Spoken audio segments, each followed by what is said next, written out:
Assalamualaikum warahmatullahi wabarakatuh. Para pemirsa yang dimuliakan, dicintai, diberkahi Allah Subhanahu wa taala. Topik kita kali ini ialah betapa hebatnya kita melakukan apa yang disebut dengan spiritual saving. Apa yang dimaksud spiritual saving? Yaitu menanam budi kepada Allah Subhanahu wa taala. Kira-kira izinkan saya menggunakan istilah itu untuk sementara di sini. Semakin banyak ibadah yang kita lakukan kepada Allah, maka kita akan semakin tenang. Ya. Ala bidzikrillah tatmainnul qulub. Ketahuilah bahwa semakin kita banyak melakukan connecting dengan Allah, maka itu kita akan merasa sangat tenang. Padahal ketenangan itu adalah puncak kebahagiaan.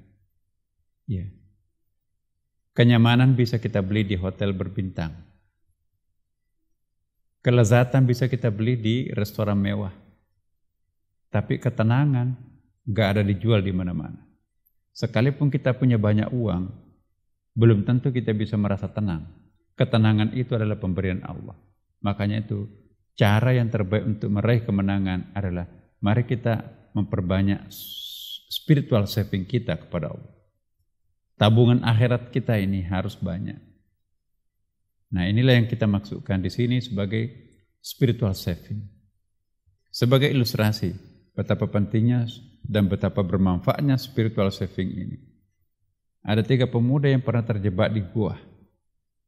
Tidak mungkin bisa keluar karena nggak ada alat berat.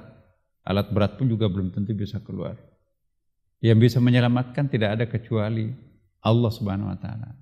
Sementara dia tidak punya kelebihan apapun. Dia bukan ulama, dia bukan ustadz. Dia orang biasa. Mari kita mengingat-ingat apa-apa yang pernah kita lakukan. Kita bertawasul dengan kebajikan itu. Majulah pemuda yang pertama. Ya Allah, suatu ketika kami ingat ibunda kami sakit keras, tengah malam minta dibelikan susu segar. Lalu saya carikan kemana-mana, dapatlah 1 gelas. Saya berdiri karena dia terlanjur tidur, menjelang subuh baru bangun. Saya menyaksikan ibunda saya minum dengan begitu lahapnya. Kalau ada efeknya terhadap kami, mohon pintu gua ini dibukakan. Didorong pintu gua itu bunyi. Oksigen bisa masuk sehingga bisa bernapas. Didorong lagi nggak bisa lagi. Maju pemuda yang kedua, hambamu juga miskin amal. Miskin spiritual saving. Kecuali pernah kami tidak jadi melakukan perzinahan padahal mau sama mau. Dan persyaratannya pun juga kami sudah penuhi. Karena ibunya sakit keras, butuh uang untuk membeli obat, tapi tidak punya uang. Dia minta kepada saya, dan minta apapun yang bisa saya lakukan terhadapnya dibolehkan. Begitu aku duduk di antara 2 kakinya, dia mengatakan, apakah engkau tega merusak cincin yang bukan milikmu? Lalu aku melari terbirit-birit. Malu aku terhadapmu ya Allah. Kalau ini ada efeknya, mohon dibukakan pintu gua ini. Begitu didorong, bergetar, bergoyang pintu raksasa itu. Maka cahaya pun bisa masuk, tapi badang belum bisa lolos. Majulah pemuda yang ketiga. Ya Allah, hambamu juga orang biasa. Kecuali pernah punya mantan karyawan, karyawati. Gajinya 1 bulan dia nggak ngambil, entah kemana perginya. Lalu aku belikan sepasang kambing, ternyata beranak pinak. Saya belikan juga unta lagi, beranak pinak lagi. Datang dia minta gajinya 1 bulan. Saya tunjukkan seluruh unta dan kambing yang makan di padang rumput itu milikmu. Diambilnya lah semuanya tanpa menyisakan seekor pun. Padahal dia juga sudah dalam keadaan pailit. Ya Allah, kalau ini ada efeknya bagi kami, mohon pintu gua ini dibukakan. Begitu didorong, menggelindinglah batu raksasa itu sehingga dia bisa keluar. Para pemirsa, spiritual saving itu sangat bermanfaat. Ya.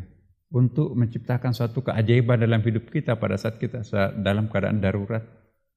Tidak mungkin gua bisa terbuka dengan begitu, ya, dengan tangan kosong. Jadi jangan bermain-main dengan spiritual saving. Sebab spiritual saving itu punya kekuatan yang amat sangat dahsyat. Jangan memandang enteng orang yang kelihatannya lemah. Kalau dia itu berdoa dengan kekuatan social savingnya, spiritual savingnya, maka itu akan ada keajaiban. Ini peringatan Allah, ini peringatan Nabi. Ittaqu du'ail mazlum, takutlah terhadap doanya orang teraniaya. Siapa tahu orang yang teraniaya itu punya social saving yang kuat. maka itu bisa berdoa kepada Allah dengan menyebutkan social savingnya, itu bisa terjadi hal yang sangat mengerikan. Semoga menjadi perhatian buat kita semuanya. Mari kita memperkaya dan memperbanyak social saving kita. Dengan demikian insya Allah kita akan memperoleh keajaiban dalam hidup, keberkahan dalam hidup. Wassalamualaikum warahmatullahi wabarakatuh.